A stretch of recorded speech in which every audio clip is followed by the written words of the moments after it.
é um evento do Hospital São Francisco, do plano de residência médica em cirurgia geral. Hoje a gente vai abordar um tema dentro da cancerologia cirúrgica, sobre pseudomixoma, e a gente vai contar com a apresentação dos residentes e acadêmicos. Nós não temos aqui qualquer tipo de conflito de interesse, que não a ética profissional médica e o aprendizado dos nossos residentes. E a gente vai seguir o modelo de sempre, onde a gente começa com a apresentação de um texto por parte de um acadêmico, e seguido a isso a gente dá continuidade com os textos pelos residentes, e no final a gente abre para os comentários dos nossos convidados que eventualmente auxiliaram os nossos residentes e acadêmicos na apresentação. O tema de hoje ele tem uma situação muito especial, porque dentro da cancerologia cirúrgica, né, o tumor carcinóide de apêndice, né, o pseudomixoma, ele trouxe uma forma diferenciada durante quase que uma década, né, a partir de alguns médicos cirurgiões, né, principalmente o professor Sugar Baker, tentando o controle da doença a partir, né, de uma proposta de citorredução da doença peritoneal, e a partir disso também um novo contexto onde se aplica o conceito da terapia hipertérmica associada à citorredução e de governo, né, quase que total do cirurgião no ato do peri e pós-operatório, envolvendo não apenas, né, a parte cirúrgica, como da quimioterapia. A gente começa hoje com a aula da Gabriela de Andrade, ela é acadêmica da Faminas. Gabriela, você me escuta? Boa noite, está me escutando? Estou escutando. Vamos lá? Vamos lá, vou compartilhar a tela aqui. Obrigado.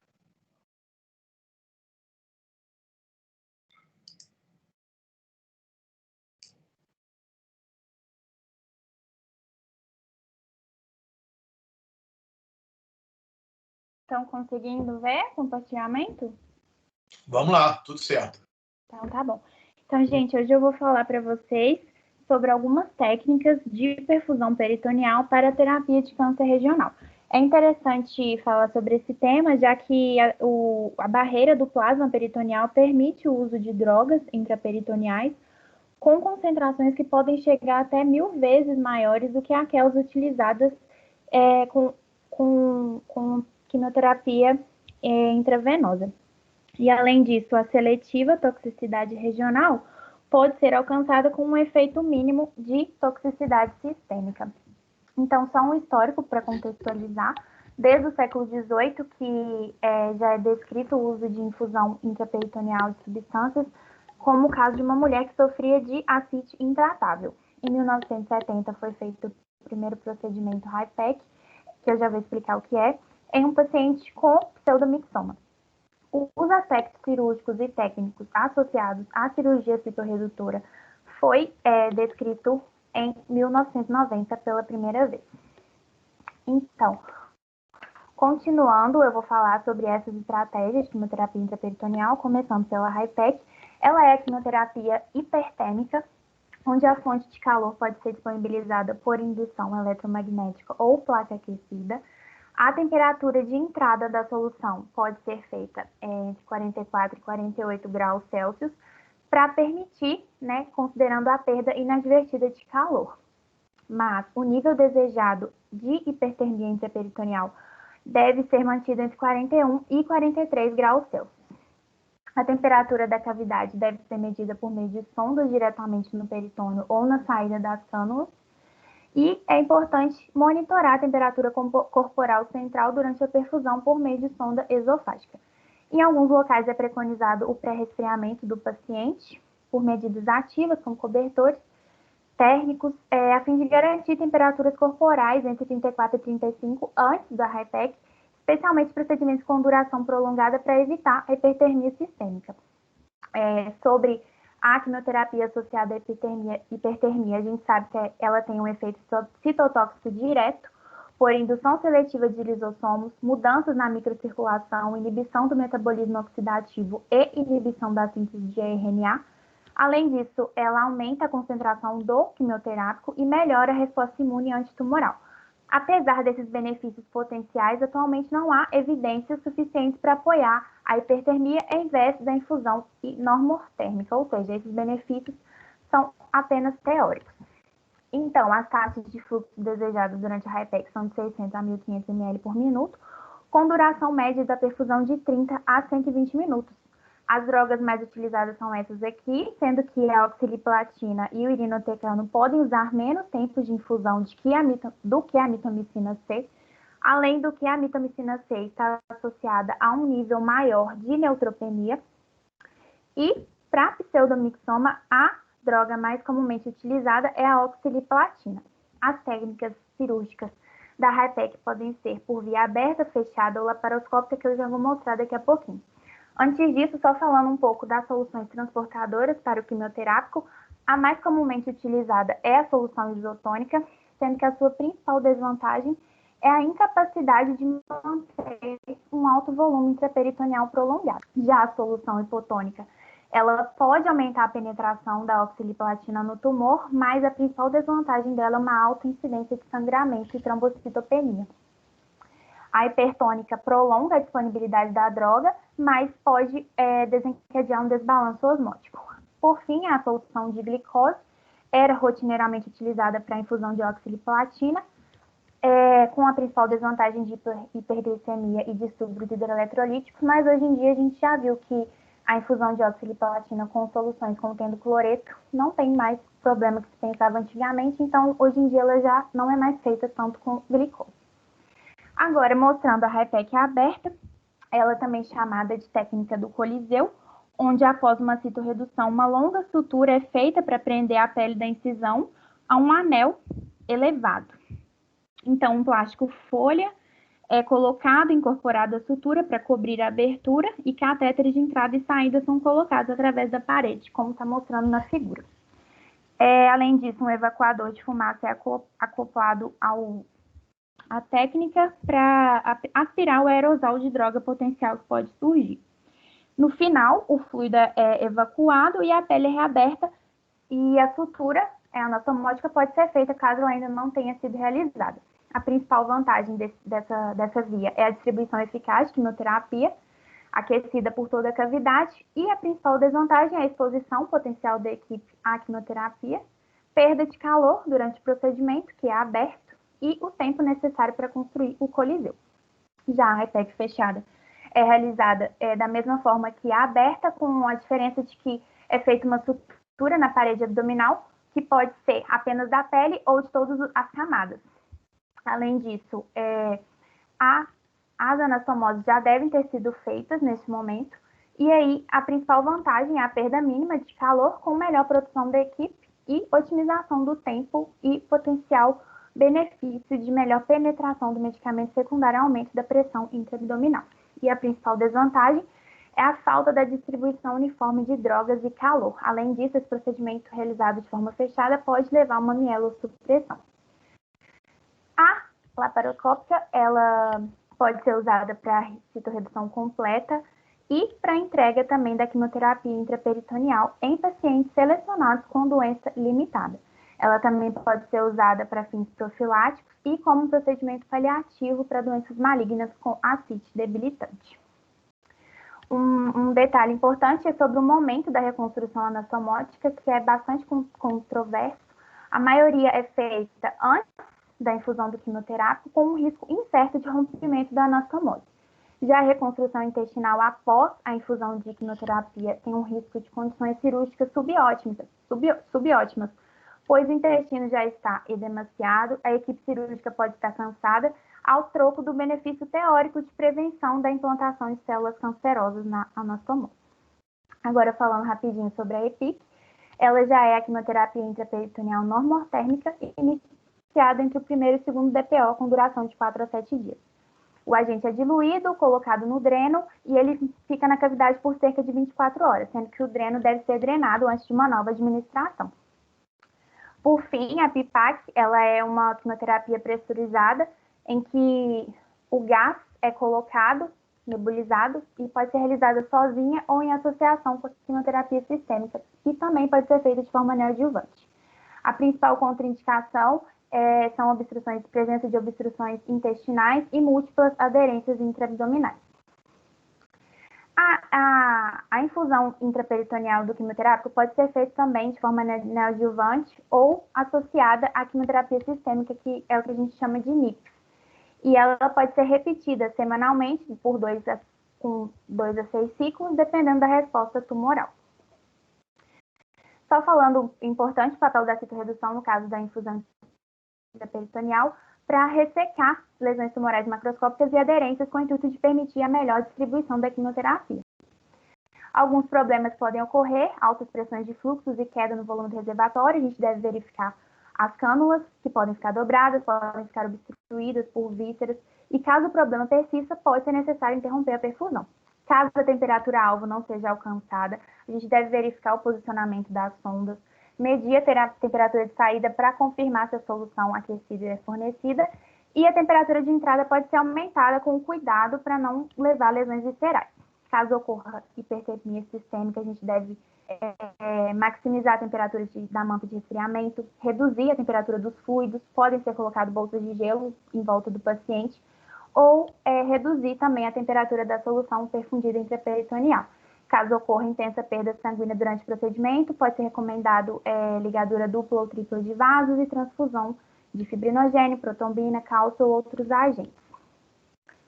Como conclusão, a gente viu que a sobrevida global de pacientes com pseudomixoma tratados com citorredução e HIPEC é bem maior do que tratados com citorredução isolada.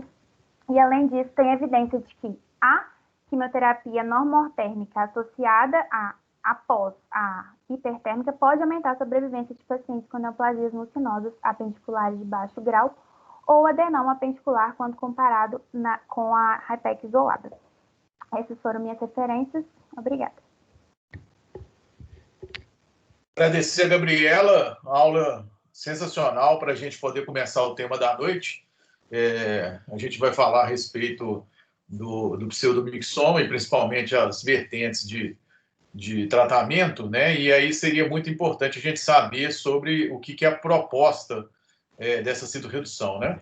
E Gabriela conseguiu colocar para a gente, assim, historicamente, como é que foi a evolução, desde a proposta da cirurgia a céu aberto, depois a infusão com a terapia hipertérmica aberta e fechada, depois os tempos da normotérmica, a questão da infusão pós-operatória, e hoje a PIPA, que é a grande revolução, né, assim, com as indicações e ainda um procedimento muito caro, mas que vem trazendo cada vez mais um procedimento minimamente invasivo, apesar da repercussão de ser uma repercussão ainda de uma resposta inflamatória bem complexa. Mais para frente a gente vai ter oportunidade de conversar sobre isso, até pelas experiências com as quais a gente já viveu, mas dando andamento hoje, a gente tem o segundo artigo da noite para ser apresentado pela Tamires, ela é R2 do Hospital São Francisco em Cirurgia Geral.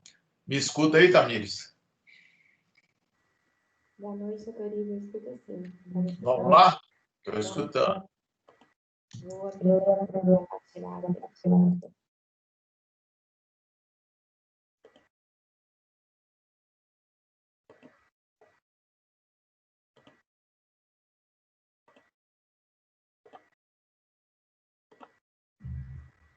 Está dando para ver, doutor Ivo?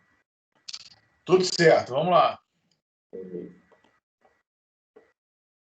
Boa noite a todos, meu nome é Tamires, eu sou residente do segundo ano de Cirurgia Geral da Fundação Hospitalar São Francisco de Assis, e conforme o doutor Igor falou, eu fiquei responsável pela apresentação do artigo científico Tumores apendiculares e pseudomixoma peritoneal, revisão de literatura com diretrizes de prática clínica para o diagnóstico e tratamento. Esse artigo foi publicado no Jornal Europeu de Cirurgia Oncológica em fevereiro desse ano, bastante atual. Como base do artigo, é importante nós enfatizarmos que o pseudomixoma peritoneal é uma doença maligna incomum. Em geral, se apresenta de forma variável e inespecífica. Muitas das vezes é diagnosticado de forma incidental. Os pacientes, em geral, são assintomáticos ou oligossintomáticos. Por esse motivo, faltam ensaios clínicos randomizados que discutam as estratégias de tratamento e condução desses pacientes. Dessa forma, surgem muitas perguntas em relação ao manejo dos pacientes com tumores apendiculares, principalmente com pseudomixoma peritoneal. Com base nisso, o Grupo Internacional de Superfície Peritoneal propôs um consenso, e nesse consenso houve uma revisão de literatura sobre os tumores apendiculares mucinosos com e sem pseudomixoma peritoneal. Esse consenso envolveu 69 questões, que foram respondidas por 80 especialistas em pseudomixoma peritoneal, sendo que essas questões foram configuradas de acordo com o sistema GRADE modelo PICO, sendo graduado o nível de evidência e a força de recomendação para cada uma das questões. Obviamente, não é o meu objetivo tratar das 69 questões e os seus detalhes, eu vou falar principalmente daquelas de aspectos gerais, que têm importância, por exemplo, na nossa aplicação como cirurgiões gerais, e, além disso, somente aqueles questionamentos e recomendações com grau de evidência moderado e forte. O primeiro deles refere-se à adoção da terminologia do consenso desse Grupo Internacional de Superfície Peritoneal de 2016, realizado em Berlim, para a classificação histológica dos pseudomixomas peritoneais, com alto grau de evidência e fortemente recomendado pelos especialistas. Nesse slide, nós observamos em vermelho as neoplasias apendiculares que podem estar associadas ao pseudomixoma peritoneal, que, no caso, é o enfoque desse artigo. A segunda recomendação é que a determinação do CEA e CA199 basais na avaliação pré-operatória de pacientes com pseudomixoma peritoneal apendicular é obrigatório, com nível de evidência moderado e fortemente recomendado pelos especialistas. A justificativa é que a determinação desses marcadores tumorais tem impacto na decisão operatória desses pacientes e também na decisão quanto à necessidade de neoadjuvância e ou adjuvância, além da duração e da intensidade do acompanhamento desses pacientes. Com relação ao CA125, apesar do grau de evidência ter sido moderado, não foi fortemente recomendado pelos especialistas. A avaliação pré-operatória por tomografia de pacientes com pseudomixoma apendiculaar deve ser a modalidade de diagnóstico por imagem preferida, com alto grau de evidência e também fortemente recomendado pelos especialistas. Isso pela facilidade de realização, disponibilidade da tomografia e também de interpretação até mesmo por radiologistas menos experientes.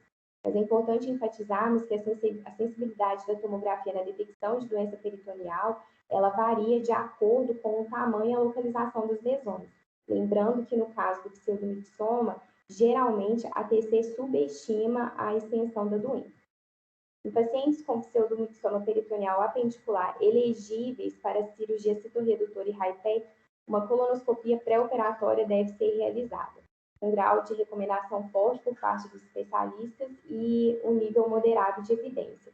Isso porque é importante excluir a presença de tumor colônico nesses pacientes, já que a associação entre um tumor apendicular e um tumor localizado em outra região do cólon não é incomum.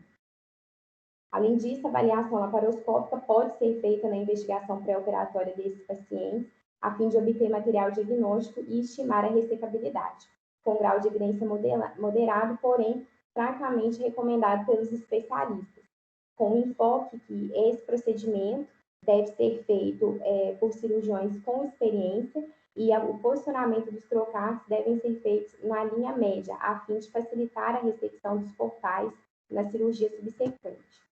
No caso de descoberta inesperada de pseudomixoma durante o curso de uma cirurgia abdominal eletiva não oncológica, como, por exemplo, colestectomia ou correção cirúrgica de hérnias, o cirurgião deve abortar o procedimento programado e limitar manobras cirúrgicas para a realização da biópsia das lesões, com grau de evidência moderado e fortemente recomendado pelos especialistas. A cirurgia citorredutora completa e a HIPEC é indicada em pacientes com pseudomixoma appendicular quando o paciente possui condições clínicas suficientes a ser submetida a esse procedimento, que em geral é grande, e quando a doença é ressecável. E segundo, consenso de preferência em um centro especializado em tratamento de pseudomixoma. Isso é fortemente recomendado pelos especialistas e tem um grau de evidência moderado. Os fatores que contraindicam a cirurgia citorredutora e a HIPEC estão assinalados nessa tabela. É importante nós enfatizarmos os fatores em amarelo, que são contraindicações absolutas, que seriam, na verdade, um extenso comprometimento da serose do intestino delgado e do mesentério, provocando retração dos mesmos. As demais são contraindicações relativas. Naqueles pacientes com pseudomixoma peritoneal appendicular e com contraindicação a esses grandes procedimentos cirúrgicos, ou comorbidades e ou doença irressecável, a citorredução máxima do tumor pode ser considerada, desde que em um centro especializado. E essa recomendação houve por parte dos especialistas, foi dita fraca, apesar do nível de evidência moderado. Além disso, os especialistas foram consultados nessa situação de que o paciente havia contraindicação por condições clínicas ou mesmo pela irressecabilidade do tumor, qual seria o procedimento cirúrgico proposto pelos mesmos. 87,5% dos especialistas indicaram uma cirurgia o máximo limitada possível, a fim de aliviar os sintomas, conhecida como evacuação de mucina e omentectomia. A colectomia não foi considerada um procedimento fundamental. 92,2% dos especialistas recomendaram somente se necessário, o mesmo para a peritonectomia pélvica e parietal, e a adição de HIPEC, ela deve sempre ser aconselhada com a mesma dose e duração no caso de uma cirurgia citorredutora completa. Com relação ao acompanhamento dos pacientes com pseudomixoma peritoneal, submetidos à cirurgia citorredutora completa e HIPEC, durante os 2 primeiros anos pós-cirurgia, devem ser realizados exame físico e tomografias semestrais, e a partir de 2 anos, exame físico de 6 em 6 meses a 1 em 1 ano, e TC de 6 em 6 meses. E a maioria dos especialistas ainda indicaram o acompanhamento com marcadores tumorais, preferencialmente de 6 em 6 meses. E no caso agora, para ilustrar um pouco dessas recomendações, eu vou apresentar brevemente um caso clínico de um paciente nosso recentemente no São Francisco. Trata-se de um homem de 59 anos de idade que apresentava psoríase controlada como única comorbidade, era ex-tabagista e etilista social e negava história familiar de câncer. Esse paciente foi abordado em caráter de urgência no dia 19 de maio de 2020 em outro serviço, por uma hérnia umbilical encarcerada, que teve início, no caso, há 1 mês. Durante a abordagem cirúrgica, foi evidenciada a ascite mucinosa, e esse paciente apresentava como conteúdo do saco herniário uma tumoração aumental. Conforme nós vimos nas recomendações, o procedimento em si, principal, foi abortado, e foi coletada amostras da lesão e envio do líquido mucinoso para anátomo patológico, sendo identificado o pseudomixoma peritoneal de origem apendicular, mais especificamente um adenocarcinoma apendicular. Esse paciente chegou ao nosso serviço, foi feito estadiamento, a TC de tórax sem alterações expressivas e a TC de abdômen total com massas intraabdominais ou mentais e mesentérico. Esse paciente, então, foi submetido no dia 19 de agosto a uma laparotomia estipopública. Ele tinha indicação, inclusive, da hipertemia quimioterápica intraperitoneal, porém não foi realizada por falta de equipamento. Durante a cirurgia, foi identificada uma ascite serohemática com lesões mucinosas nos 4 quadrantes intraabdominais, superfície anterior do fígado, a superfície diafragmática inferior, pequena curvatura gástrica com potencial de obstrução, inclusive, baço, aumento maior, cólon direito e mesentérico. Então, o que acontece? Durante a cirurgia, nós observamos que o ICP do paciente era um ICP muito elevado. Foi realizada, então, uma cirurgia citorredutora máxima, ou seja, ele não foi submetido a uma cirurgia citorredutora completa. Foi realizada ainda uma linfadenectomia retroperitoneal com gastroenterostomose paliativa pelo potencial obstrutivo da lesão e envio de material anatomopatológico. No CTI, ele foi admitido em respiração ambiente e estava hemodinamicamente.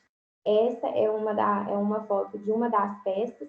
Nesse caso aí, nós temos o aumento todo infiltrado por tumor, e no meio disso tudo ainda, existe o baço também que estava bastante infiltrado. No primeiro DPO, esse paciente evoluiu com instabilidade hemodinâmica, hiperlactatemia, piora da acidose metabólica, uma resposta endócrina metabólica muito exacerbada. Foi iniciada a noradrenalina, esse paciente foi intubado, porque ele estava taquipneico, com desconforto respiratório, apesar de O2 suplementar. Realizada outras medidas de reanimação, como correção também da acidose e reposição volêmica. E no segundo DPO, ele evoluiu com uso crescente de noradrenalina e vasopressina, apesar das medidas realizadas, e óbito, infelizmente.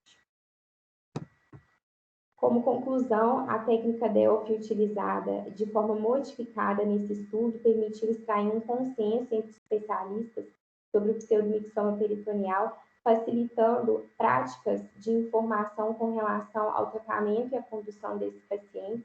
Ainda são necessários estudos, principalmente com relação ao acompanhamento desses pacientes, a duração e a intensidade do mesmo. Essas são minhas referências. Muito obrigada. Quero agradecer a aula da Tamires. Ela foi escolhida não à toa, porque foi quem participou comigo dessa cirurgia.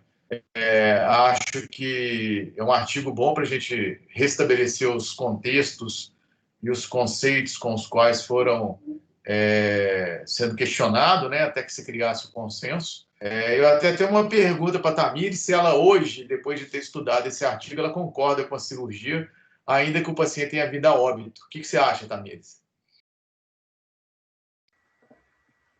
Então, doutor Igor, eu concordo, sim, com a cirurgia. Esse paciente, ele não tinha... na verdade, ele tinha um ICP muito elevado, ele estava muito acometido, assim, conforme o próprio artigo fala, a TC subestimou em muito as lesões do paciente, e o período de distanciamento entre a realização da tomografia e a cirurgia em si não foi grande, então foi muito subestimado, conforme o próprio artigo fala. Então, o que faltou para esse paciente, talvez, é que o artigo fala que poderia ter sido feita a quimioterapia, sim, só que, infelizmente, no SUS, nós não tivemos essa disponibilidade, né? Poderia ter sido feita na mesma dose e com a mesma posologia, no caso de um paciente que fosse submetido a uma cirurgia citorredutora completa. Infelizmente, ele evoluiu ao óbito, mas da parte cirúrgica em si, concordo e está em concordância com o artigo. Quero agradecer a Tamires, eu acho que é interessante, né, poder trazer essa situação. A gente até tem um outro caso aqui, que numa outra oportunidade, vou ver se o Benjamin apresenta. O Benjamin, ele é residente lá no Hospital Socorro, hoje ele está sem áudio, sem poder falar, que a gente segue acompanhando esse paciente, mas já num contexto diferente. Tamires, eu te peço só para você deixar de compartilhar seu vídeo e a gente dá seguimento. Para mim, eu fico muito satisfeito em ver que essa discussão e esse momento, né, depois do que a gente elaborou como conceito e determinação conjunta, junto com os residentes, de uma decisão cirúrgica, o artigo, ainda que numa distância muito grande da nossa realidade no SUS, propôs, de certa maneira, né, os fundamentos com os quais nortearam a nossa cirurgia, apesar do insucesso, né, da gente não ter uma obrigação aqui de apresentar só os bons resultados do Walt Disney, como eu falo sempre. A gente está, a partir, infelizmente, do óbito do paciente, fazendo com que essa discussão possa preparar melhor todos aqueles acadêmicos que estão vindo e todos aqueles residentes que aqui estão também. Dando seguimento, à noite, hoje a gente vai ter a apresentação do Manuel, que é R1 do Hospital São Francisco, em cirurgia geral. Manu, você já está pronto aí? Aqui estou, doutor. Você me escuta? Escuto, vamos lá? Vamos. Vou compartilhar aí a tela.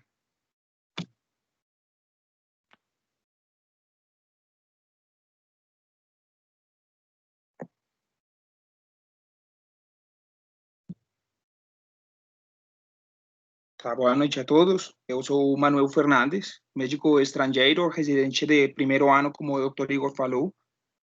Agradecendo inicialmente, então, a ele por a oportunidade de apresentar, então, este artigo. O artigo tem por nome os resultados após citorredução, EIPEC, para o pseudomixoma peritoneal, experiência de 10 anos. Como introdução breve, porque já falaram aí previamente, o pseudomixoma, então, é uma doença rara, com 2 casos por cada 10.000 laparotomias. É um síndrome clínica caracterizado por, então, o acúmulo progressivo de ascite mucinosa na cavidade peritoneal, que comumente se origina, como foi explicado, por apendicitis perfurada, mas também pode ser secundário a cânceres ovarianos, gástricos ou coloretal. A doença geralmente tem um curso indolente, com casos limitados de metástase para os gânglios linfáticos ou para o fígado. Porém, de ser indolente, sem tratamento, está associado a uma significativa bimortalidade, com sobrevida em 10 anos em 33% e 68%. Foi considerada, então, uma doença terminal, com evolução natural que levava à morte por insuficiência intestinal. Enquanto a estratificação é realizada de acordo às características histológicas, que são, então, a mucina celular, o carcinoma peritoneal mucinoso de baixo grau, ou de alto grau, e de alto grau com células em anel de Sinet. Enquanto ao tratamento, que já foi explicado também na primeira charla, ele tem, então, o tratamento cirúrgico com citorredução repetidas, eliminando todas as doenças macroscópicas viscerais da cavidade peritoneal, e durante a mesma intervenção é realizada um IPEC para eliminar a doença microscópica, usando a difusão passiva para penetrar em quaisquer depósito tumoral ou residual.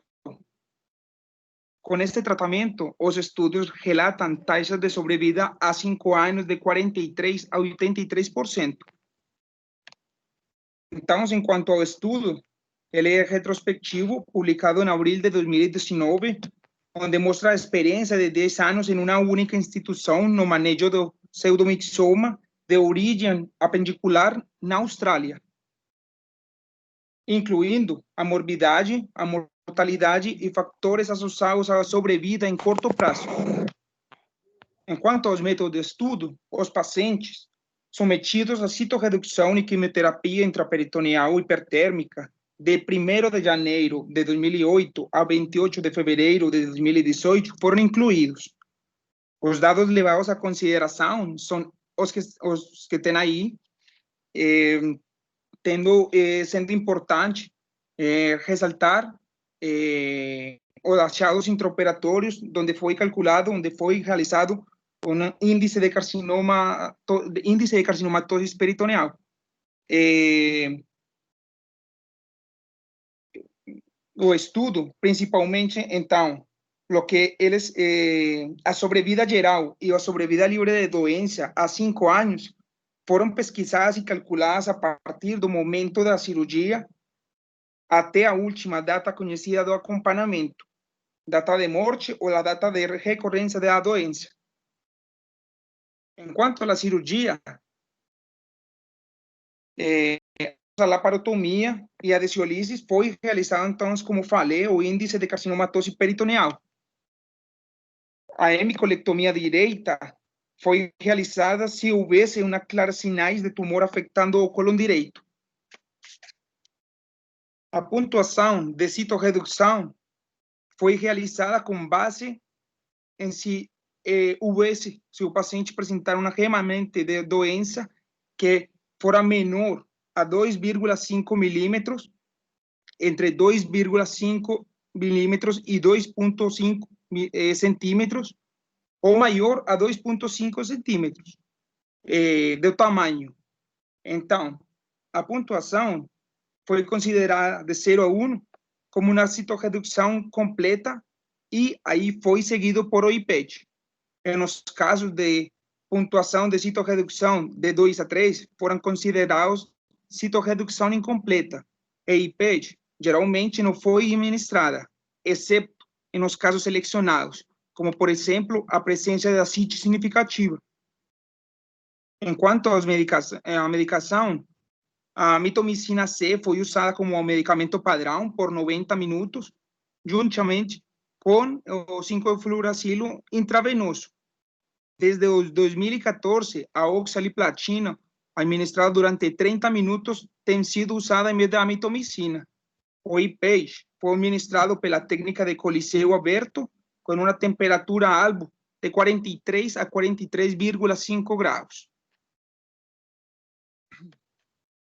Em quanto aos resultados, temos então que 175 procedimentos de citorredução foram realizados em 140 pacientes.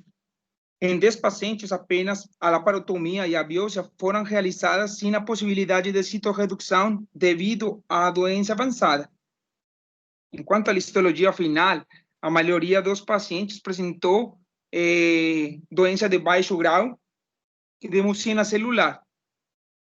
A duração média da cirurgia foi de umas 5 horas e os casos de baixo grau demoraram significativamente mais que os outros dois grupos. O grupo de alto grau tem uma proporção significativamente maior que os casos de citorredução incompleta. No fluxograma, mostra uma análise de todos os casos em que foi usado o IPEG. Então, em relação ao índice de a pontuação de citorredução, 128 casos, pacientes apresentaram 125 IPEG.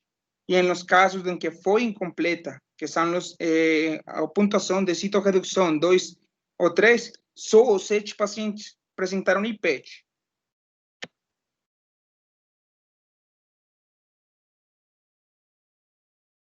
Neste gráfico temos os detalhes perioperatórios e complicações. Então, nele podemos observar que em 36 casos tiveram complicações grau 3 e 4, sendo a colecção intraabdominal a mais comum e a drenagem percutânea foi o tratamento mais frequente. Não houve diferenças significativas nas complicações entre os grupos e não houve mortes em toda a coorte. As ressecções viscerais foram muito comuns, sendo a colectomia, com 109 casos, a mais realizada, e a esplenectomia, com 36, como segunda. Neste gráfico, podemos, então, observar aí. A sobrevida geral média para todos os casos foi de 100 meses, sendo de 71% em 5 anos. E a sobrevida livre de doença média foi de 40 meses, com 42% em 5 anos. Neste gráfico, vemos a avaliação da sobrevivência por grau histológico. Então, houve uma diferença significativa na sobrevida global entre os grupos, com uma mediana de 100 meses para o baixo grau, em comparação com 26 meses para a doença de alto grau. Desta forma, houve uma diferença na sobrevida livre de doença entre os grupos, com 34 meses para a doença de baixo grau, em comparação com 22 meses para a doença de alto grau. Neste outro gráfico, vemos a sobrevivência geral por citorredução completa. Podemos ver, então, que a sobrevida global média foi significativamente maior em las resecções de pontuação 0 e 1, em comparação com as pontuação de citorredução 2 e 3. 26 pacientes tiveram mais de um procedimento de citorredução mais IPEG, mas ele não houve diferença na mortalidade entre o primeiro ou segundo procedimento.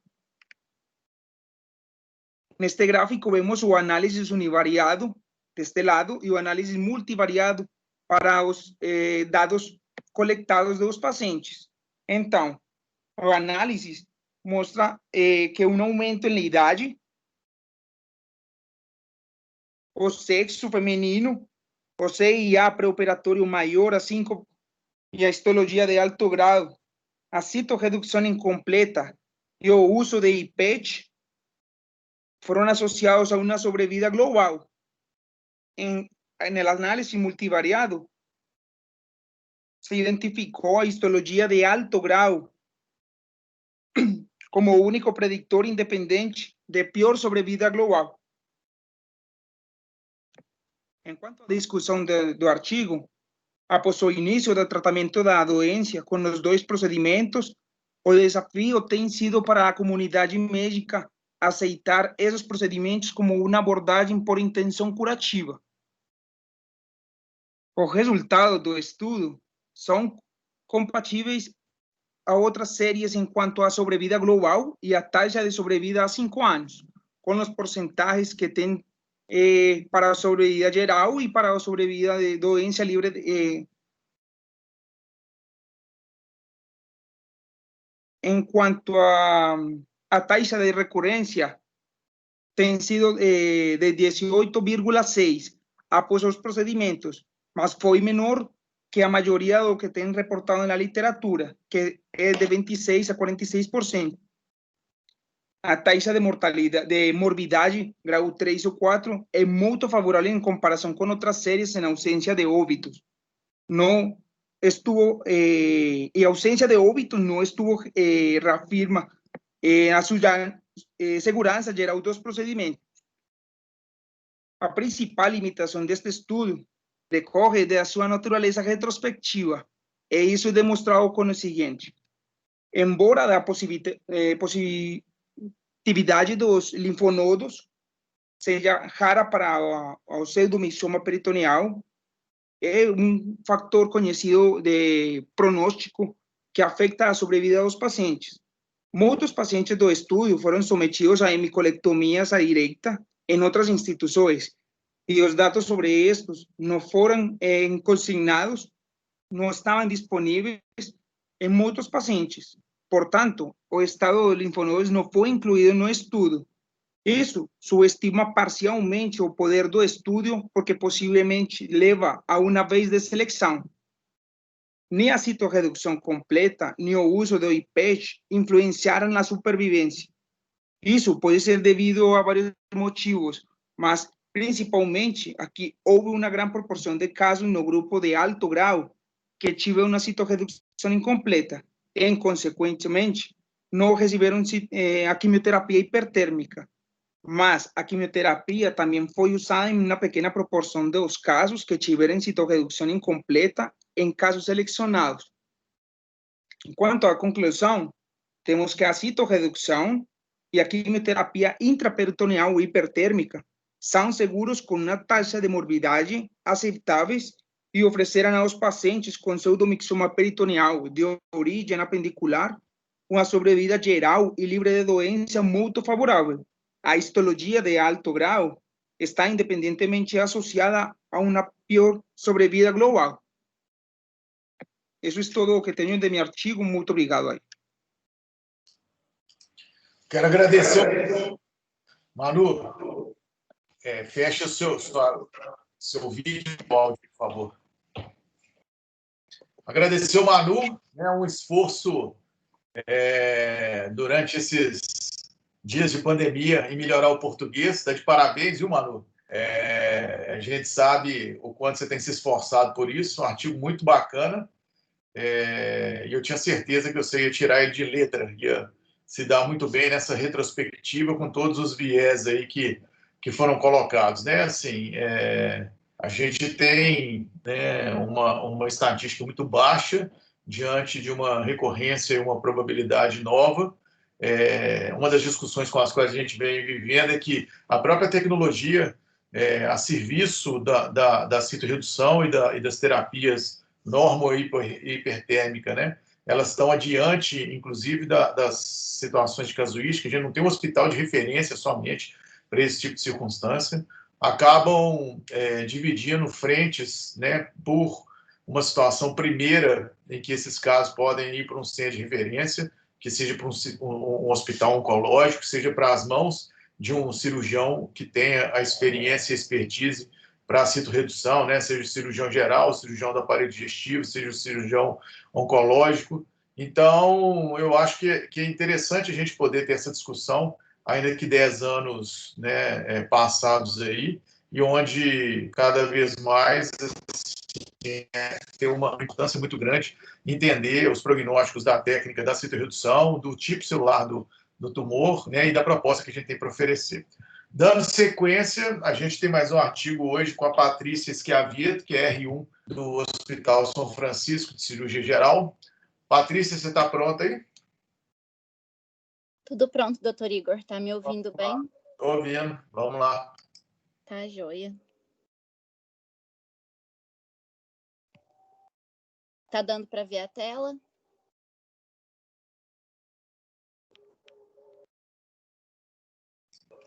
Não apareceu ainda não compartilhou não. Não? Só um minutinho, deixa eu ver. Espera, acho que agora vai.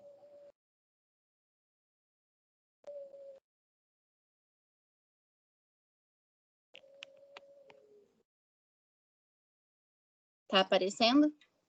Tá aparecendo seu descanso de tela. Agora sim. Pronto. Sim. Tá, joia.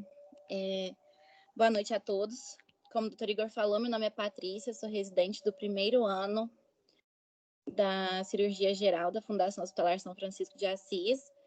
Vou apresentar o tema da quimioterapia intraperitoneal neoadjuvante em pacientes com pseudomixoma peritoneal. Então, só recapitulando um pouco o que todo mundo já falou, né? O pseudomixoma peritoneal é uma síndrome, né, em que a cavidade é preenchida pela mucina com ou sem células neoplásicas. E como a tendência dele é permanecer confinado à cavidade peritoneal, isso torna com que eles sejam passíveis de um tratamento com terapia loco-regional mais agressiva. Antes do aparecimento da cirurgia citorredutora e da quimioterapia hipertérmica, como já foi falado, a taxa de sobrevida de 10 anos era mais ou menos de 20% dos casos, e com elas foi para 63% a 74%. E por isso elas são consideradas padrão ouro hoje em dia no tratamento. A quimioterapia intravenosa neoadjuvante, nesses pacientes, não tem resultado convincente e, na verdade, causa até um impacto negativo na sobrevida geral da doença. Já a eficácia da quimioterapia neoadjuvante intraperitoneal não tinha sido relatada antes. E é aí que chega o artigo em questão, o estudo que foi feito a respeito dessa quimioterapia. O estudo, e isso é muito importante falar, é um estudo prospectivo, que não é randomizado e não tem um grupo controle, que a gente vai ver lá na conclusão que dificulta um pouco na interpretação dos resultados, né? Ele vai incluir pacientes com o pseudomixoma peritoneal que foram tratados entre maio de 2017 e dezembro de 2018, que não foram considerados adequados para realizar a CRS e nem a RPEC, né? Essa escolha desses pacientes foi feita com base nas pontuações de tomografia ou de marcadores tumorais muito elevados. Alguns pacientes também foram excluídos do estudo, que são aqueles que tiveram sinais radiológicos preocupantes, como presença de encurtamento mesentérico do intestino delgado, pacientes que realizaram cirurgias anteriores e que têm aderências extensas, porque isso vai acabar causando uma colocação da porta intraperitoneal potencialmente problemática, além dos pacientes que tinham o pseudomixoma peritoneal recorrente. Todos esses pacientes foram excluídos. No total, nós tivemos 22 dos 27 pacientes qualificados para realização da cirurgia citorredutora e da RIPEC após o tratamento neoadjuvante. E a citorredução completa foi alcançada em 54,5% dos pacientes, que é um valor bem positivo. Então, como que foi iniciado esse estudo? Primeiro foi feito a RIPEC laparoscópica neoadjuvante, né? Ela foi omitida em pacientes que tinham grandes bolos omentais. Também foi feito uma laparoscopia de estadiamento e a presença ou ausência de líquido acítico foi documentada, com todos os materiais sendo analisados pelo exame citológico. A quimioterapia intraperitoneal se iniciou 2 semanas após a HIPEC laparoscópica e o líquido acítico com material mucinoso foi drenado todas as vezes antes de se instalar o medicamento de quimioterapia quando estava presente. Nesse momento, todos os materiais também foram analisados pelo exame citológico. E aí, como é que foi feito em si o estudo, né? Foi usado o docetaxel junto com a cisplatina, que foram instilados intraperitonealmente junto com 500 ml de soro fisiológico através da porta IP durante 1 hora no dia considerado como dia 1. Foi utilizado juntamente uma terapia de combinação oral, administrada por 14 dias a partir do dia 1, seguida por 1 semana de repouso. Esse ciclo foi repetido a cada 21 dias. Os pacientes, então, foram tratados com 6 a 8 ciclos de quimioterapia intraperitoneal antes de serem reavaliados para a cirurgia citorredutora.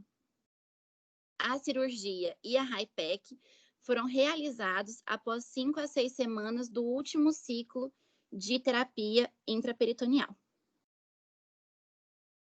E aí, isso nos traz aos resultados. A taxa de morbidade pós-operatória foi de 13,6% e a mortalidade de 4,5%. 20 dos 22 pacientes apresentaram respostas tumorais importantes, como redução do tamanho do tumor e queda no CEA, tanto que a queda média do CEA foi de 28,2% e o índice de carcinomatose peritoneal foi de 2,6%. E a citologia positiva ou suspeita anteriormente tornou-se negativa em 69,2% dos pacientes após a realização da quimioterapia neoadjuvante. Aqui nós temos também, nessas lâminas, pacientes que foram tratados com a quimioterapia intraperitoneal neoadjuvante e os 4 possíveis resultados de se esperar. Na figura A, nós temos o grau de regressão 0, que mostra células tumorais viáveis sem resposta ao tratamento. Na figura B, nós temos o grau 1 de regressão, no qual temos predominantemente células tumorais junto com um pouco de material mucinoso. Na figura C, nós temos a regressão tumoral de grau 3, que tem material mucinoso com algumas células tumorais dispersas apenas. E o grau 3 de regressão, que mostra apenas mucina acelular sem nenhuma célula tumoral viável, que são os 4 resultados possíveis e encontrados nesse estudo. A análise, então, demonstrou que o declínio dos níveis do CEA, como já foi falado nos slides anteriores, foi alta e se correlacionou muito bem com a classificação da regressão tumoral que foi recém-implementada, conforme está mostrando na tabela 3. Embora isso não seja estatisticamente significativo devido ao tamanho da amostra, que era muito pequeno. Foram utilizados muito poucos pacientes. E aí já começa a entrar a importância do tipo de estudo, que apesar de ser prospectivo, né, foi um estudo não randomizado, sem grupo controle, com uma amostra pequena, que é um estudo difícil de ser analisado no seu final. Bom, além disso, que outros resultados foram encontrados? Que foi verificado que a quimioterapia intraperitoneal vai possuir uma maior concentração de droga em comparação com a sistêmica, por ser mais localizada, e vai resultar numa melhor resposta em termos de metástases peritoneais, além de uma menor toxicidade sistêmica, por ser uma quimioterapia mais regional. Além disso, os pacientes com o pseudomixoma peritoneal, que inicialmente não foram passíveis de uma cirurgia, recebeu citorredução completa após o tratamento com a quimioterapia neoadjuvante intraperitoneal, uma regressão tumoral satisfatória e baixa taxa de complicação. Porém, como já foi ressaltado várias vezes, o benefício oncológico em termos de sobrevida com esse novo regime ainda precisa ser comprovado. Bom, o que dá para a gente tirar, então, de conclusão a respeito desse estudo? Ele foi capaz de demonstrar um declínio absoluto nos níveis do CEA, depois do tratamento com a quimioterapia intraperitoneal neoadjuvante. Além disso, teve uma alta taxa de citorredução completa e uma regressão tumoral satisfatória, embora o benefício da sobrevida ainda não tenha sido determinado, né? E mesmo que seja uma amostra pequena, mesmo que seja um estudo que tem algumas falhas, que tem alguns viés, ao alcançar esses resultados tumorais positivos, é possível ver no futuro se esse tratamento pode levar a benefícios oncológicos em termos de sobrevida para uma amostra maior, já que os resultados foram positivos. Esse foi o artigo. Obrigada a todos pela atenção. Boa noite. Quero agradecer para a Patrícia, que debutou ainda outro dia conosco. Ela veio apresentar a primeira aula depois de mais tempo que os outros residentes e está aí dando show. Muito obrigado, viu, Patrícia? Eu acho importante esse artigo, principalmente porque quem já teve experiência de trabalhar no serviço público ou privado, com a possibilidade de fazer uma citorredução e planejar uma HIPEC, uma quimioterapia pré- e pós-operatória, sabe da grande dificuldade que é, inclusive, para os colegas da oncologia clínica, que tem pouca destreza com esse tipo de prática. Não que nós tenhamos mais, mas a gente assiste, de certa maneira, algumas circunstâncias e temos para nós o domínio não somente técnico, mas teórico também sobre esses aspectos todos. E, às vezes, a gente tem que discutir com eles, porque diante de tantas outras frentes, né, assim, as subespecialidades da própria oncologia clínica, né, onde direcionam eles terem maior experiência com tórax, ou com tumor específico, ou com uma linha de cuidados específica, né, isso acaba ficando muito na mão do cirurgião e é uma situação que a gente tem que sempre argumentar, até já visto pelos bons resultados que foram apresentados pela Patrícia. Patrícia, obrigado. Vamos só deixar de compartilhar seu vídeo, por favor. Agora a gente vai... Igor, boa noite. Boa noite você. Vamos agora para mais um dos artigos da noite que vai apresentar o Davi Villafañe, que é R2 de cirurgia geral no Hospital São Francisco. Davi, eu preciso escutar a sua voz para saber se você está vivo, porque o Davi está positivo. Ele está com Covid em casa, então dessa vez a gente preferiu manter a aula para saber se o Davi está vivo ou se está pronado. Está tudo certo aí, Davi? Ainda posso falar, doutor Igor, está tudo certo. Tudo está bem. Me ouvindo? Se você cansar, você pode parar, tá ok? Tá tudo bem. Tá ok. Estou aqui desligado temporalmente do oxigênio, tá? Tá ok. Beleza. Então, boa noite para todos. É um prazer estar aqui novamente com vocês. Como o doutor Igor falou, sou David Villafañe, sou residente do segundo ano da cirurgia geral do Hospital São Francisco e fiquei responsável por apresentar este artigo científico para vocês, que chama Segurança Perioperatória após citorredução cirúrgica e quimioterapia hipertérmica intraperitoneal por pseudomixoma de origem apendicular. Esse aqui é um artigo científico que foi publicado no Jornal Europeu da Cirurgia Oncológica em janeiro do presente ano. Foi um artigo que foi desenvolvido em Beijing, China, e trata-se de um estudo retrospectivo, onde foram avaliados pacientes com pseudomixoma que foram submetidos a este tratamento cirúrgico desde maio de 2005 até março de 2019. Estamos sem sua tela, viu? Está passando, não? Não. Mas está compartilhando direitinho? Não, não está compartilhando. Está compartilhando, não? Deixa aí. Vou tentar novamente, então.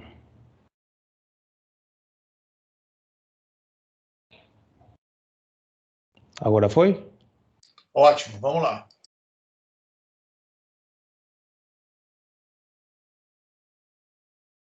Ok. Então, neste estudo retrospectivo, foram avaliados os resultados clínico-patológicos detalhes específicos do tratamento cirúrgico e informação sobre os eventos adversos.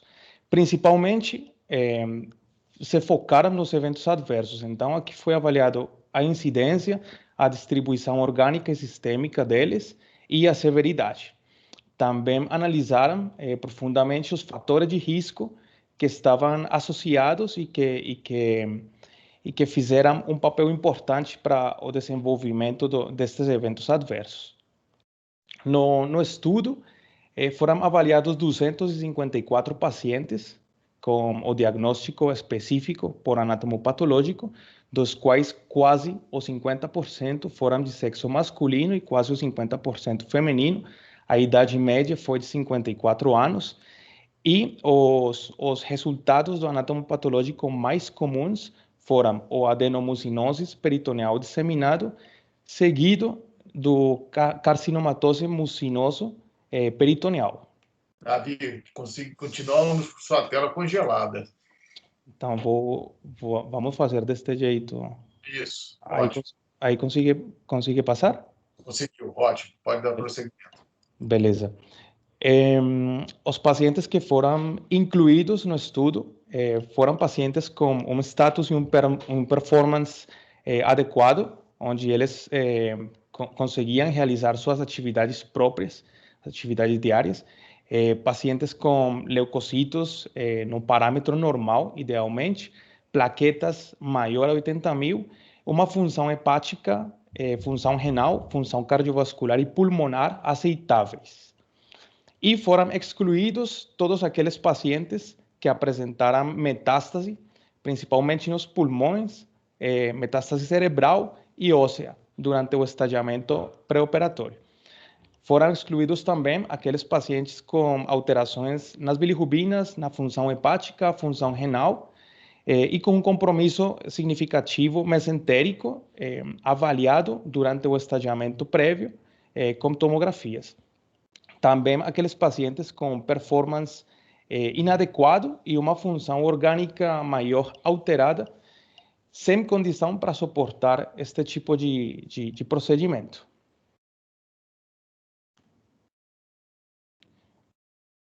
O objetivo principal do estudo foi avaliar a incidência dos eventos adversos sérios no perioperatório e identificar os principais fatores de risco associados, com o objetivo de guiar uma prevenção adequada dos mesmos.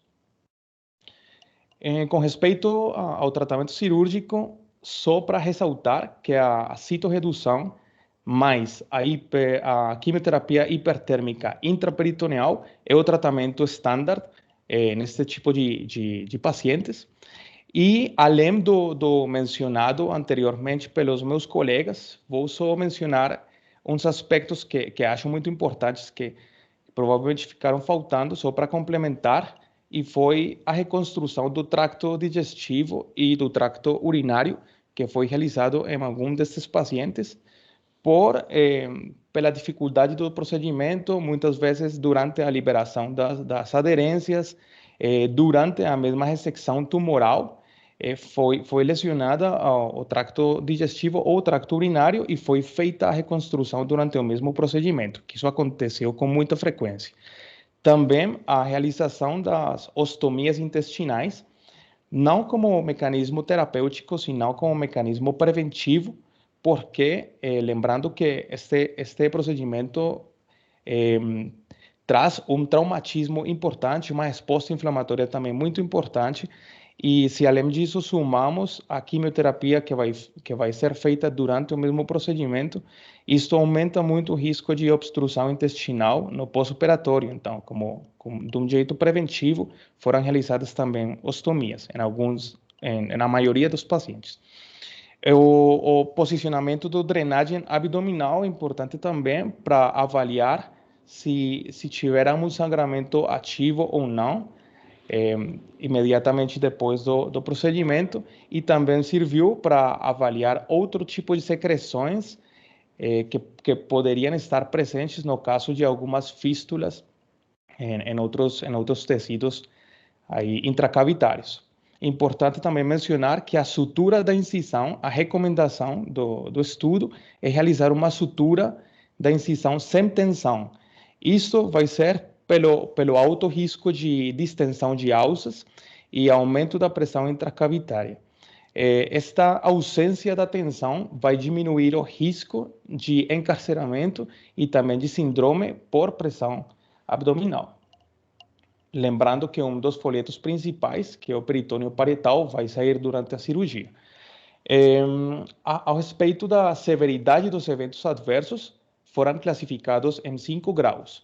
O grau 1 foram aqueles eventos adversos que não necessitaram de nenhuma intervenção para resolução.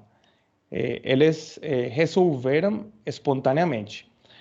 Os eventos adversos grau 2 foram aqueles que precisaram de um tratamento médico e o tratamento médico conservador foi suficiente para a resolução. Grau 3, intervenção cirúrgica conservadora.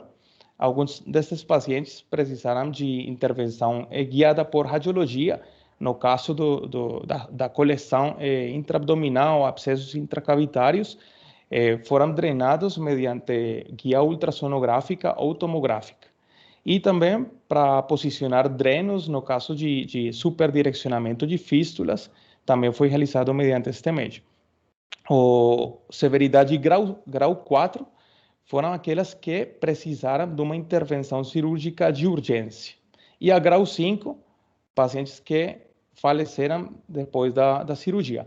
Foi definido como pós-operatório o período entre os primeiros 30 dias depois do procedimento cirúrgico.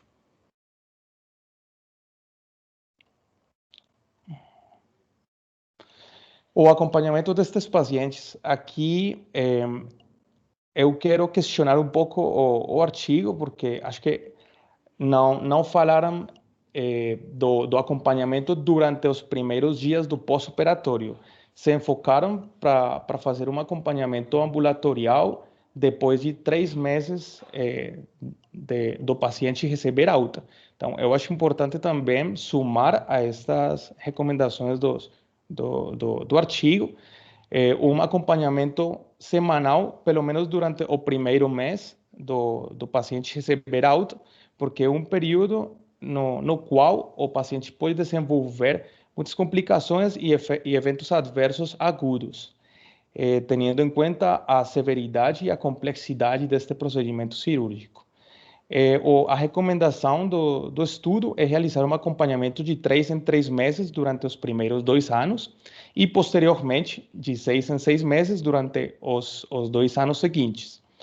E nesses controles ambulatoriais, eles avaliaram o estado geral do paciente, a resposta tumoral, a resposta inflamatória, os eventos adversos e procuraram informação sobre a sobrevida do paciente. Ou seja, se tem recidiva ou não. E os resultados. Dos 254 pacientes que foram avaliados, 93 deles apresentaram eventos adversos sérios. E eles separaram ou dividiram os eventos adversos por sistemas.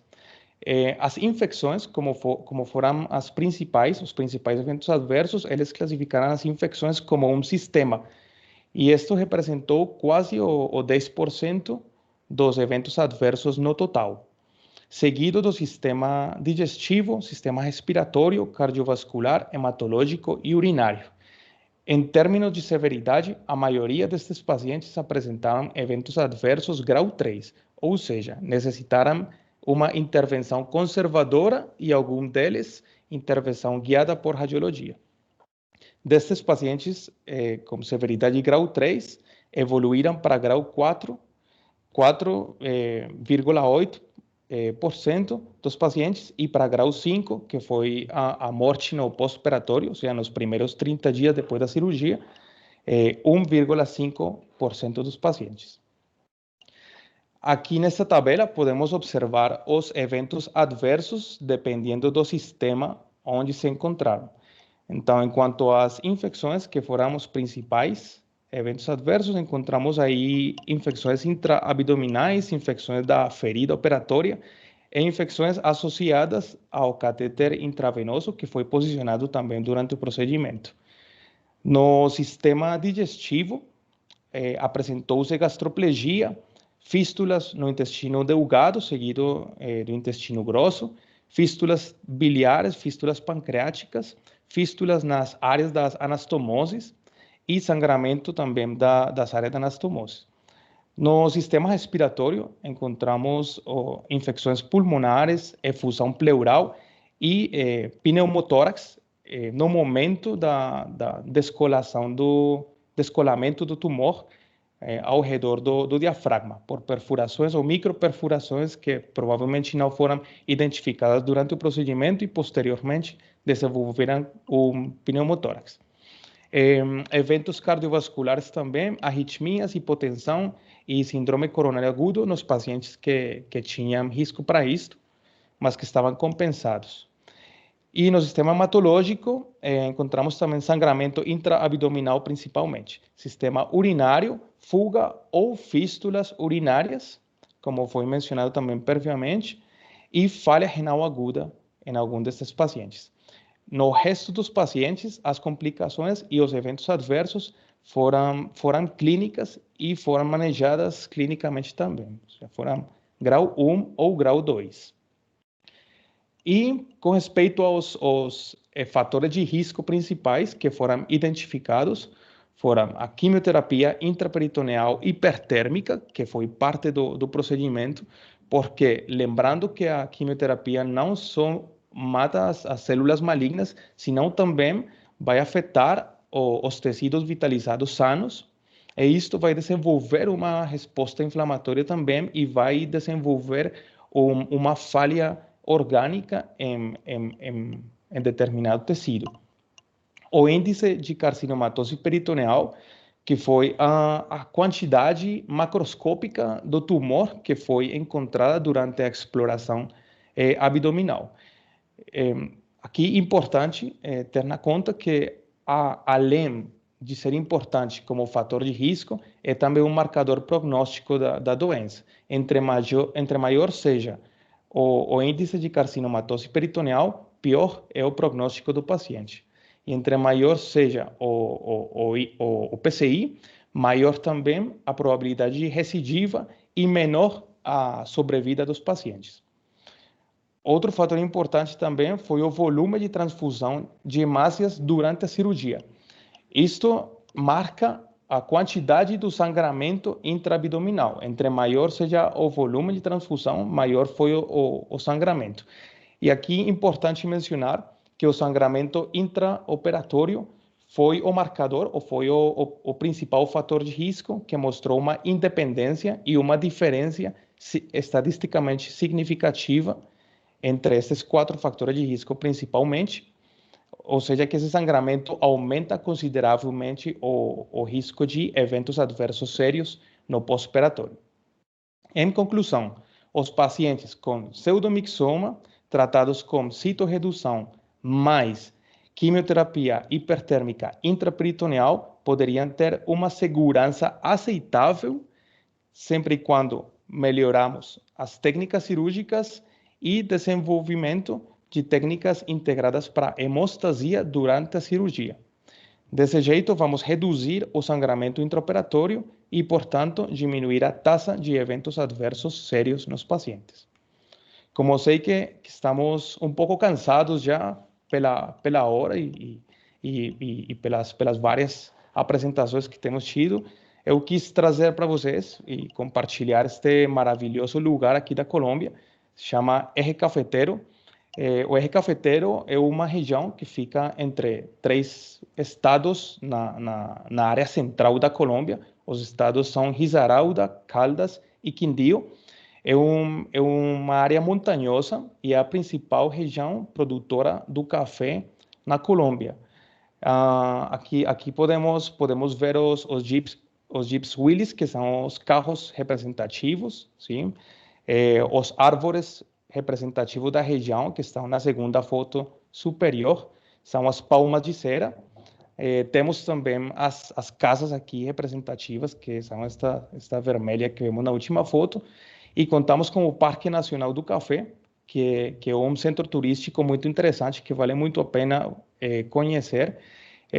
Neste Parque do Café, vocês vão viver uma experiência muito legal, porque aí vocês vão ter a oportunidade de escolher o grano do café e vão conhecer o processo e finalmente vocês vão beber o café que vocês vão produzir e que vocês escolheram lá no árvore, na planta do café.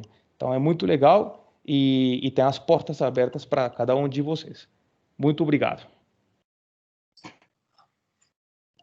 Davi, fantástico, né? Como sempre, uma aula de cultura colombiana, né? Eu sempre faço votos que vocês voltem com bastante café todas as férias, né? Trazendo as amostras da Rua Valdez, que eu sempre aguardo com muita estima. Mas, bom, excelente aula. Eu acho que uma discussão muito interessante. Você trouxe mais uma vez o seu ponto de vista e sua opinião. Da vez passada, eu e Virgínia tivemos a grata surpresa de você fazendo um questionamento a partir da nossa prática. E eu gostaria de devolver uma pergunta antes de ir para o último artigo. Você acha, criticamente, no artigo que você fez, a apresentação, que a situação do pós-operatório imediato até os 3 meses não foi contabilizado por algum problema? Você acha que tem algum motivo especial para isso, Davi? Doutor Igor, realmente no estudo não falam sobre o motivo real, né? Mas pode ser, como foi um estudo retrospectivo, foi um estudo que avaliaram pacientes que foram tratados desde o ano 2004, provavelmente não tinham informação sobre os segmentos ambulatórios iniciais ou sobre a mesma internação depois da cirurgia. Não falam quanto tempo de internação tiveram os pacientes, não falam quando foram identificados aqueles eventos adversos. Então, eu acho que aí ficou um buraco que não posso afirmar realmente qual que foi o motivo, mas tivesse sido muito interessante eles mencionar e desse jeito a gente teria um pouco mais de claridade no tratamento e no acompanhamento pós-operatório imediato ou pelo menos durante esses primeiros 30 dias. Davi, eu costumo de apostar sempre naquilo que a gente não quer ver ou não quer mostrar, né? É claro que a falta de padronização, talvez pelo fato de um aspecto inicial e final, né, terem mudado bastante a interface com a doença e com o tratamento, mas também, certamente, é onde oferece os piores resultados. E ninguém quer falar dos piores resultados ou do insucesso. Essa é a minha aposta. Tá. Vamos para o último artigo da noite. A gente vai ter a apresentação final com a residente do Hospital Regional de Betim, Vânia Carneiro. E em seguida a gente vai ter os preceptores presentes podendo conversar conosco e comentar os artigos. Vânia, você me escuta? Sim, doutor Igor. Vamos lá? Vamos lá. Vou compartilhar minha tela aqui só um minuto.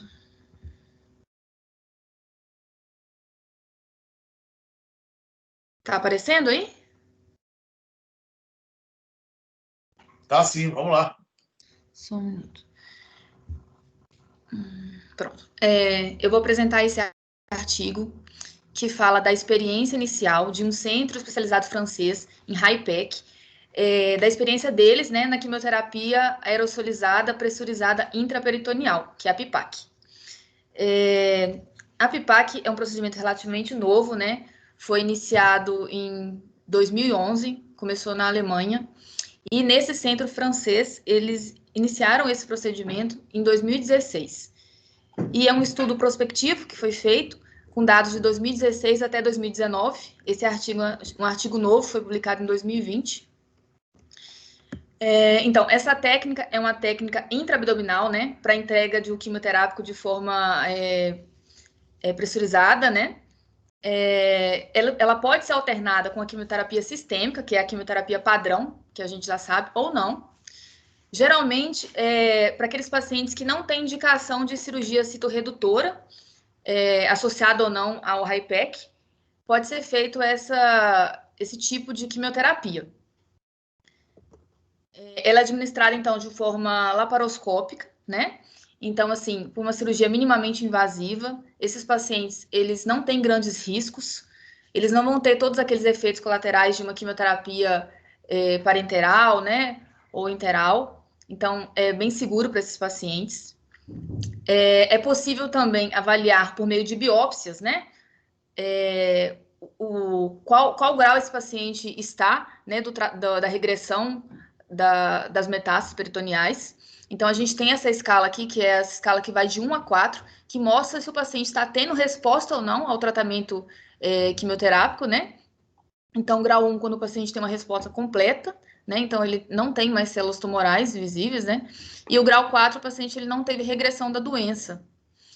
Então, nesse estudo, o paciente era submetido a, no mínimo, 3 sessões, que eram feitas a cada 6 a 8 semanas. Então, foi feito... os dados foram coletados entre janeiro de 2016 e março de 2019. 43 pacientes participaram desse estudo, né? E todos esses pacientes, eles tinham carcinomatose peritoneal inicial, inicialmente não elegível para a cirurgia citorredutora, ou por conta da lesão primária, né? Ou por conta da extensão da carcinomatose. Inicialmente, esse procedimento era realizado apenas em pacientes paliativos para reduzir a ascite e o desconforto abdominal da doença já avançada. Então, esses pacientes eles foram submetidos a um total de 3 procedimentos, né, 3 PIPACs, com intervalo de cerca de 6 semanas. Os pacientes que foram excluídos desse estudo foram aqueles que desenvolveram obstrução intestinal, ou tinham um performance status maior que 2, ou tinham metástases extraperitoneais. Então, durante o procedimento laparoscópico, durante cada intervenção dessa, eram feitos biópsias dessas lesões, né? E essas lesões eram enviadas para a histopatologia, né? E eram analisadas por patologistas experientes. Os procedimentos eles foram feitos por 2 cirurgiões oncológicos muito experientes desses centros, né? Já tinham feito mais de 500 procedimentos HIPEC. E o tipo de quimioterapia escolhido, né, a ser administrado, variava de acordo com o tumor, né, primário. Então, se fosse um tumor coloretal, era oxaliplatina, né, ou gástrico, né. Se fosse um demais tumor, poderia ser usado os outros quimioterápicos.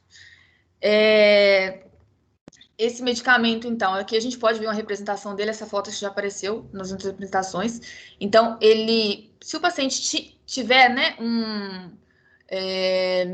se o paciente tiver líquido na cavidade, né, então esse líquido vai ser evacuado, né, essa ascite vai ser evacuada. Então, aqui à direita, 2 trocáteres são colocados, geralmente são colocados na linha média, né. Então, um é a câmara e o outro vai ser um injetor de alta pressão que vai administrar o quimioterápico de forma homogênea, né. Então, a gente sabe que, pelo estudo, fala que é mais eficaz essa administração, porque a droga ela consegue ser administrada de forma mais homogênea e ocorre uma maior penetração da droga, né, nos tecidos. Então, essa droga ela fica por cerca de 30 minutos dentro da cavidade abdominal, depois ela é evacuada. Se os pacientes que não tiveram melhora clínica pós-operatória ou não tiveram regressão desse tumor, os testes foram interrompidos para esses pacientes. Aqui, então, a gente pode ver que dos 43 pacientes, a maior parte, 41%, tinham tumor de origem ovariana, né? Gástrico era 20,9%, coloretal 13,9% e o pseudomixoma peritoneal também entra aí. 6,9% desses pacientes desse estudo tinham esse tipo de câncer. Desses pacientes, desses 43, 36 tinham o tumor sincrônico, né? E 7 tinham o tumor metacrônico. Todos esses pacientes desses estudos, quase todos, né, eles já tinham sido tratados com quimioterapia. Alguns, pelo menos um ciclo de quimioterapia, né, tradicional, padrão, e enquanto 5 pacientes, eles tiveram mais de 5 quimioterapias prévias a esse procedimento. Em alguns pacientes, o acesso à cavidade abdominal era difícil devido às aderências, né, de cirurgias prévias, ou mesmo a aderência devido ao tumor prévio, né? Então, pacientes que não poderiam ser submetidos a esses procedimentos, era algum desses pacientes, né, que não tinha um fácil acesso à cavidade. E aqui é só falando mais o que eu já falei mesmo. Então, é uma abordagem para administrar o esquema quimioterápico de forma aerosolizada, né, nesses pacientes.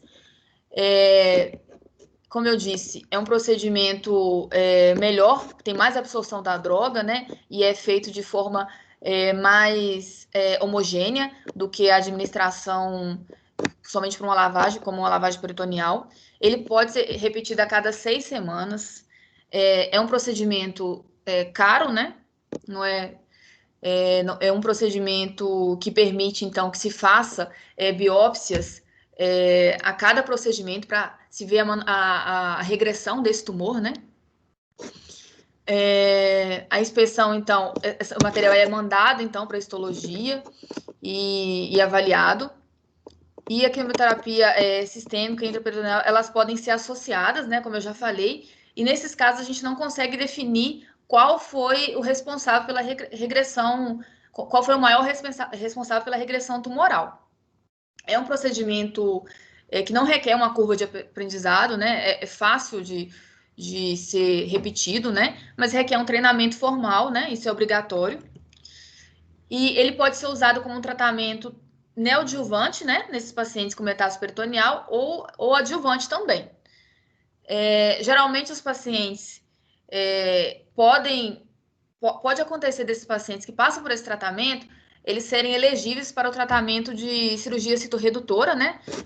Então, a gente vai ver aqui mais para frente, nesse estudo, né, dos 21 pacientes que receberam pelo menos 2 PIPACs, eles foram capazes de alcançar uma resposta tumoral maior ou completa, né?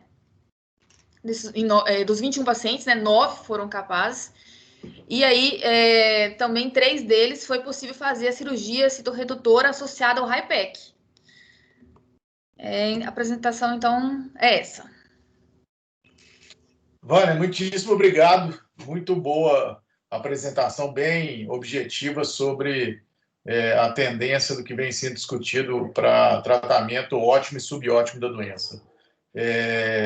A gente tem que fazer aqui uma reflexão histórica, né, sobre as circunstâncias, e eu acho que se para os residentes todos e participantes acadêmicos aí, a sedimentação da proposta do que é o tratamento e abordagem do pseudomixoma ou desses tumores mucinosos, né? Assim, da forma e da importância da abordagem do peritônio, as técnicas cirúrgicas e as abordagens, o conhecimento da articulação com o quimioterápico e, principalmente, né, os avanços que a gente vem tendo para poder tornar minimamente invasivo com mais respostas, eu acho que a gente sedimenta tudo isso.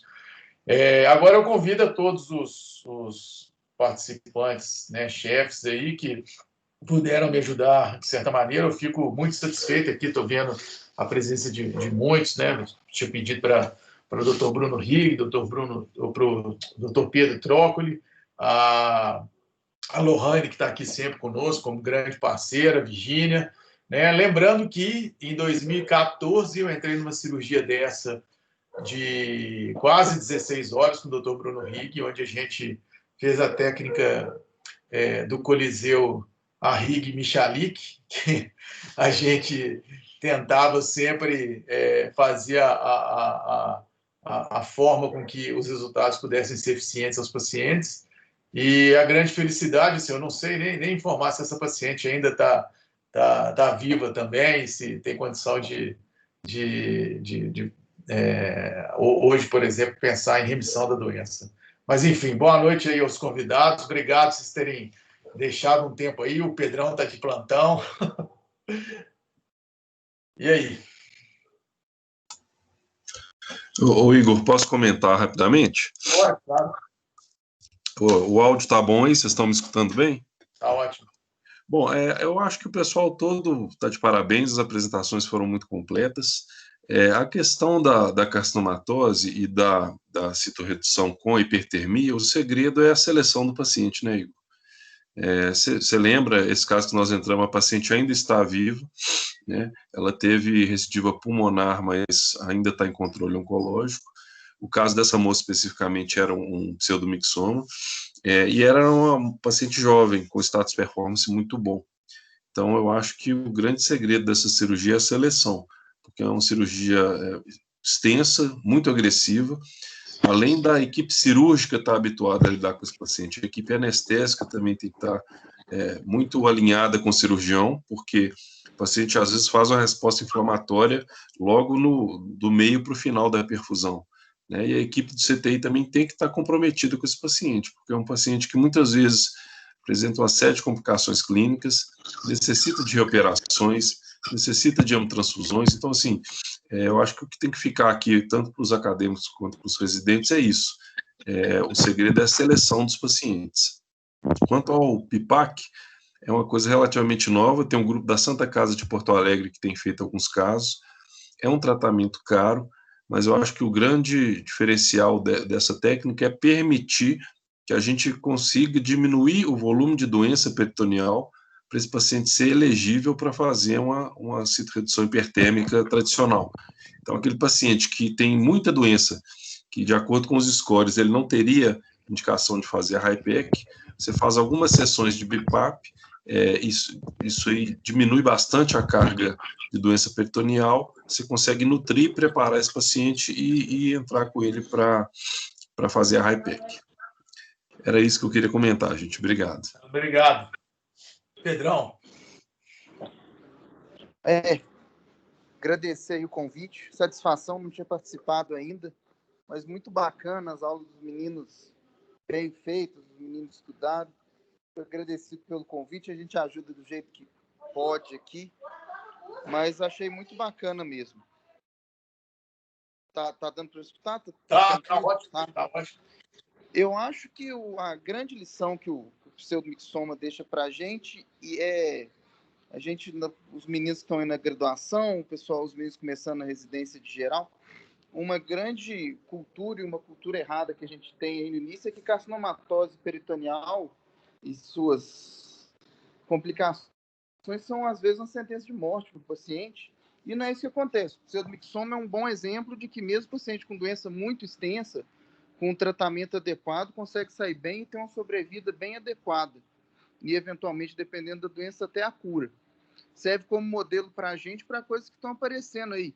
Carcinomatose peritoneal mais limitada em câncer de cólon, com câncer gástrico, a gente tem cada vez mais conseguido intervir de uma maneira mais adequada com esses pacientes, aparecendo no cenário de HIPEC, essas coisas. Então, sempre olhar com carinho para esse paciente. Esse paciente tem carcinomatose peritoneal, é um ovário, é um tumor gástrico, é um tumor de cólon. Às vezes o pessoal desiste, não tem nada para fazer, ou mesmo a primeira vez que as pessoas se deparam com pseudomixoma, até lembrar do diagnóstico, é uma coisa muito rara, a gente viu aí com os meninos apresentando trabalhos, as boas casuísticas não tem 200 casos.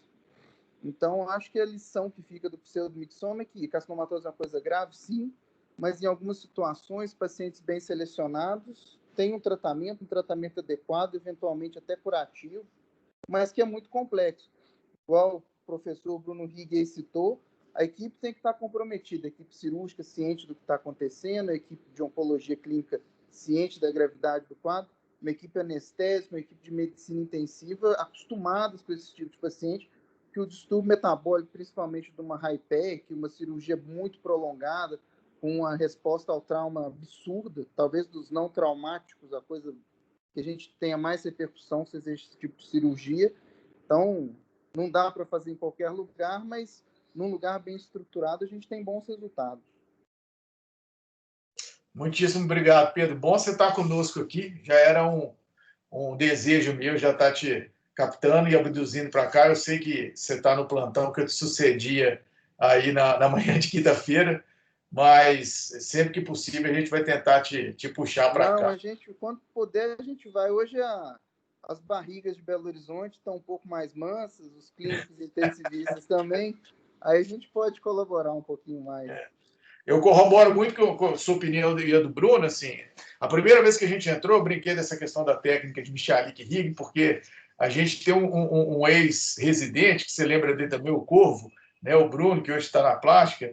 A gente saiu da sala e colocou ele para poder ficar mexendo lá na técnica de Coliseu, sendo que assim, as questões depois foram ponderadas a respeito de fluxo laminar, da sala apropriada. Depois, assim, os equipamentos que surgiram para poder fazer a infusão correta, era adaptado com com as extracorpóreas, assim por diante.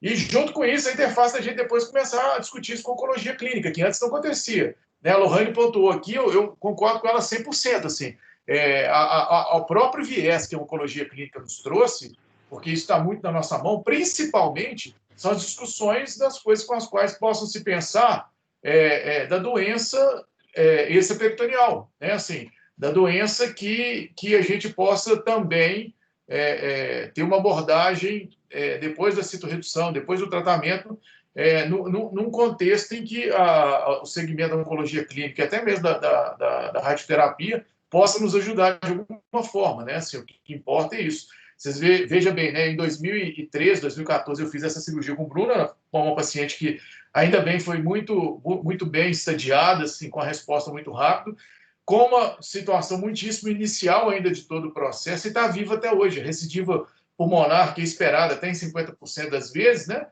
Por uma doença que ainda é de controle, que certamente o tratamento depois não vai acobertar as mesmas situações e fundamentos, apesar de, em algum momento, eles terem até tentado fazer HIPEC até dentro do tórax. Mas a gente sabe que hoje, assim, pela essa doença extraperitoneal, pela essa doença à distância, né, toda essa discussão é muitíssimo válida. Mas, né, Pedrão, muitíssimo obrigado.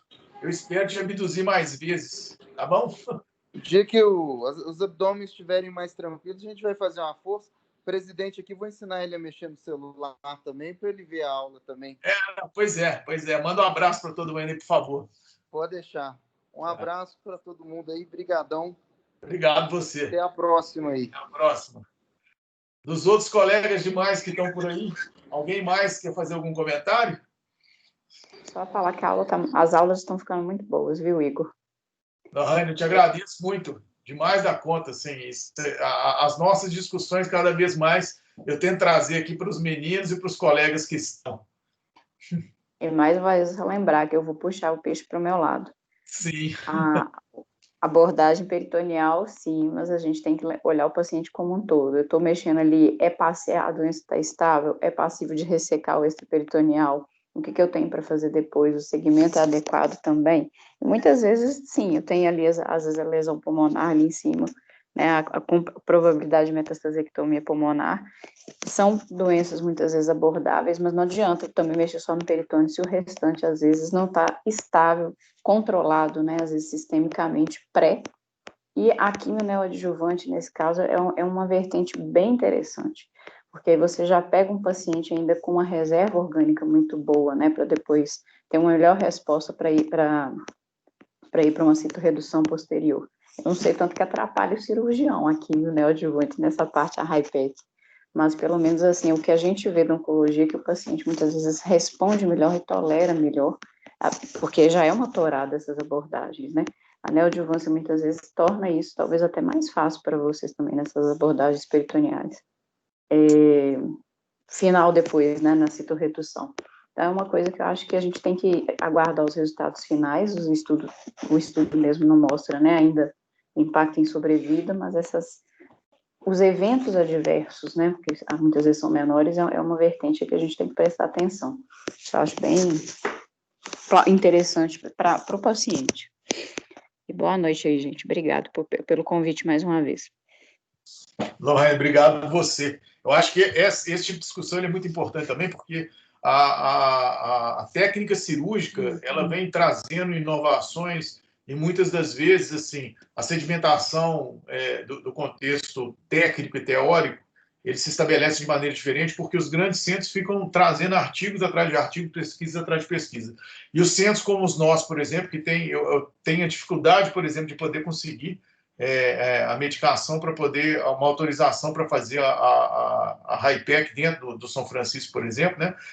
Os congressos da Sociedade Brasileira de Cirurgia Oncológica tem pelo menos 6 anos que eu frequento, que a discussão ainda é de tentar emplacar, porque a gente não tem um código do SUS que fomente a cirurgia, um código do SUS que autorize a medicação, e não adianta também autorizar a medicação se eu não tenho como ter, por exemplo, a aparelhagem certa para poder conseguir um resultado próximo ao esperado daquilo que foi vedete há 5 anos, 10 anos, entendeu?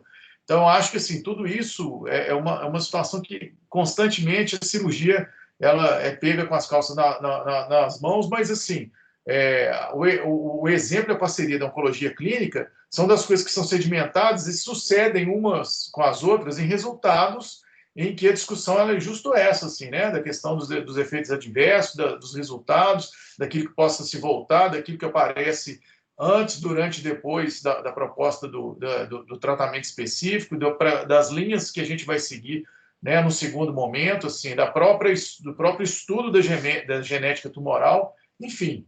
Eu acho que essa discussão é muitíssimo válida e nós temos que ter, porque eu acho absurdo, assim, já é o terceiro caso que eu tenho de peritonectomia para poder fazer no hospital público e que os outros que eu tenho notícia no Brasil, se não são por uma influência política necessária, né, assim, eles não conseguem fazer como eu, por exemplo, fico só na citorredução e às vezes eu vou ter somente a possibilidade da quimio pré ou pós-operatória e não a pera-operatória, por exemplo, que seria para um resultado muito bom, né? Alguém mais?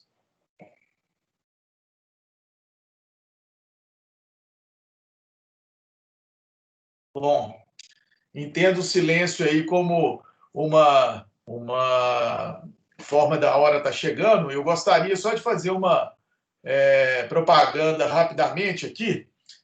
A Sociedade Brasileira de Cirurgia Oncológica tem, numa parceria, feito a venda do livro do Sugar Baker, que é, né, a origem, basicamente, disso e dos estudos dentro do Brasil. Eu vou colocar ela numa tela compartilhada. E eu sugiro, se vocês tiverem interesse, né, eu estou aqui à disposição para emprestar meu livro, mas a Sociedade Brasileira tem vendido um livro magistral, com mídia associada, por um valor muito barato e que o fomento é todo revertido para a própria sociedade, tá? A todos, boa noite. Eu vou compartilhar essa tela, então, com o livro com o qual eu estou indicando aqui e que a gente possa, inclusive, ter como referência futura. E um abraço para todo mundo e até a semana que vem.